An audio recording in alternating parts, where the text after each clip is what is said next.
आज वो दिन है जिसका सबको इंतजार था। आज ज्ञानवापी श्रृंगार बगौरी मामले को लेकर ट्रायल शुरू होने वाला है। अधिवक्ता विष्णु शंकर जैन जी हमारे साथ मौजूद हैं। विष्णु जी, तैयारी जानना चाहेंगे। एक और मुस्लिम समुदाय है और वो ये कह रहा है कि 8 हफ्ते का समय चाहिए, और आप लोग मैदान में, तैयारी क्या?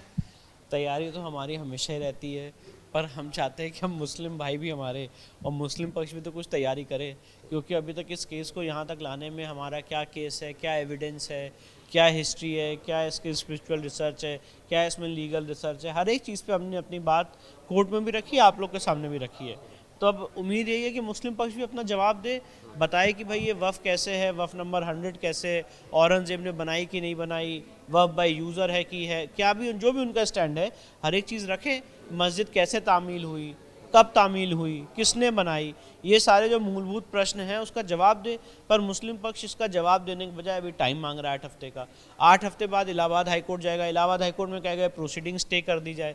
स्टे करने के बाद वहाँ पे जैसे विजय शंकर रस्तोगी साहब का केस पिछले 30 साल से अटका हुआ है, इस केस को अटकाने, लटकाने, भटकाने की कोशिश की जाएगी और प्लेसेस ऑफ वर्शिप एक्ट की बराबर दुहाई दी जाएगी। प्लेसेस ऑफ वर्शिप एक्ट का जो जिन है वो लास्ट ऑर्डर से हमने माननीय न्यायालय ने 12 सितंबर को उसको खारिज कर दिया, रिजेक्ट कर दिया। अब मैं चाहता हूँ मुस्लिम पक्ष अपनी यहाँ पे जवाब दे, अपना एविडेंस लीड करे और अपनी बातें रखे। उनको एक फेयर ट्रायल का मौका दिया जा रहा है, हम भी पार्टिसिपेट कर रहे हैं। तो दोनों लोगों को जब एक डिस्प्यूट है तो उसको एमिकेबली कोर्ट के माध्यम से रिजॉल्व करना चाहिए। अब वो कोर्ट में अपनी बात रखना ही नहीं चाहते हैं, वो सिर्फ और सिर्फ डिले टैक्टिक्स अगर करना चाहते हैं तो इसका तो कोई भी मतलब उत्तर कोई नहीं दे सकता है। सवाल ये है कि अब हिंदू पक्ष की अगली तैयारी कार्बन डेटिंग या फिर जो कहे कि जो हिस्सा उसका फिर से सर्वे, ये क्या है, ये तैयारी क्या है? और अगर तैयारी होगी तो इसका कोर्ट वाला जो नियम है, जो कोर्ट वाली भाषा है, वो क्या हो?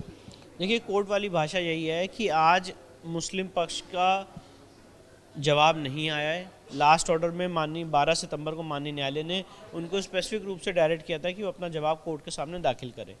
पहली बात। दूसरी बात यह है कि सुप्रीम कोर्ट के ऑर्डर को मिस इंटरप्रेट किया जा रहा है। सुप्रीम कोर्ट ने 20 मई के ऑर्डर में यहाँ पे कोई भी ट्रायल स्टे करने का आदेश पारित नहीं किया था। इसका मतलब ये है कि जब भी 7/11 का ऑर्डर आएगा, 8 हफ्ते का समय है उनको चुनौती देने के लिए। पर चुनौती देने का मतलब ये नहीं है कि in the mean time trial stay हो जाएगा। ट्रायल तो चलता रहेगा और इसीलिए उनको अपना यहाँ जवाब दाखिल करना था। मैं एक एग्जाम्पल देना चाहता हूँ। आज अगर मुस्लिम पक्ष जो 12 सितंबर को फैसला है उसके अगेंस्ट हाईकोर्ट जाता है और हाईकोर्ट में अगर वो जीत जाता है तो पूरी प्रोसीडिंग नल एंड वॉइड हो जाएगी। और अगर हाईकोर्ट में हार जाता है तो ये जो 8 हफ्ते का समय मांगा जा रहा है ये हम यूटिलाइज़ कर सकते हैं।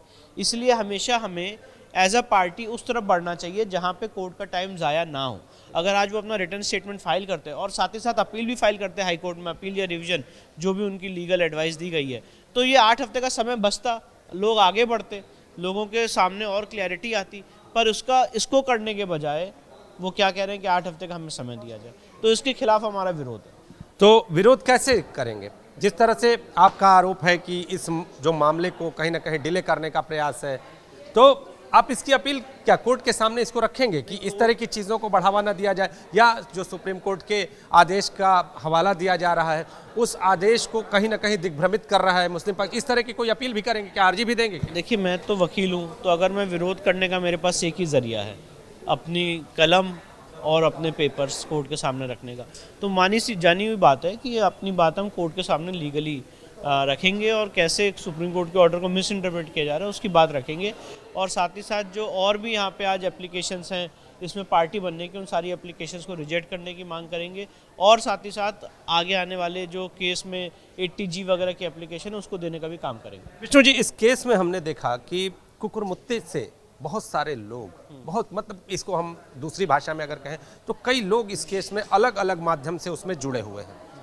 तो इससे आप कैसे लेते हैं? जैसे एक लंबी फहरिस्त है, अगर बात करें तो कई पार्ट हैं। मैं कुछ और कह रहा हूँ। हमने ये केस अपनी रिसर्च, अपनी मेहनत के आधार पर तैयार किया है और यहाँ तक इसको लेके आए और आगे भी लेके जाएंगे। अब बहुत से लोग हैं जो उसमें पार्टी बनना चाहते हैं। पार्टी बनेंगे तो इसमें और डिले होगा और इसलिए मैं ये कहना चाहता हूँ जो सुप्रीम कोर्ट का जजमेंट है वो यही है कि जब तक मूलवादी ना चाहें तब तक कोई उनके केस में पार्टी नहीं बन सकता है। इसलिए ये सारी बातें हम कोर्ट के सामने रखेंगे और मैं ये रिक्वेस्ट करूँगा कि समाज के जो भी लोग इसमें अपना कुछ योगदान देना चाहते हैं या कुछ करना चाहते हैं तो यहाँ पे और अन्य मुकदमे चल रहे हैं, 6 मुकदमे चल रहे हैं, आप उसमें पार्टी बनने की दरखास्त दें, नहीं तो अपने रिसर्च करके अपना सिविल सूट फाइल करें। एक सिविल सूट में इम्प्लीडमेंट एप्लीकेशन लगा देना और उसमें पार्टी बनने की दरखास्त दे देना और उसके बाद अलग अलग वकील साहब खड़े होकर उसको अपने अपने आर्गूमेंट्स करेंगे जिसमें और डिले होगा। इसलिए हमारा ऐसा मानना है कि हमने जो अपनी रिसर्च रखी है उसको हमें अपने हिसाब से अपना केस लड़ने दिया जाए। जिसको और आना है वो अपने हिसाब से अपना केस फाइल कर ले और लड़े, कोर्ट में आने को किसी ने नहीं रोका है, पर हमारे केस में हम किसी को पार्टी बनने का विरोध करेंगे। चलिए अब एक और चीज़ जान लेते हैं।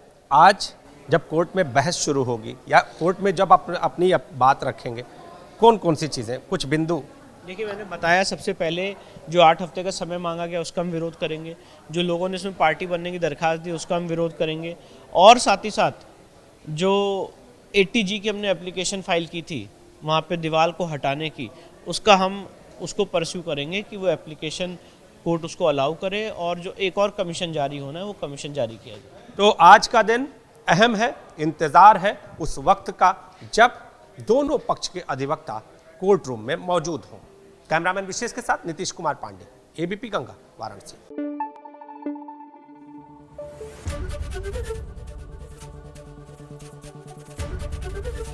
एबीपी गंगा, खबर आपकी, जुबान आपकी।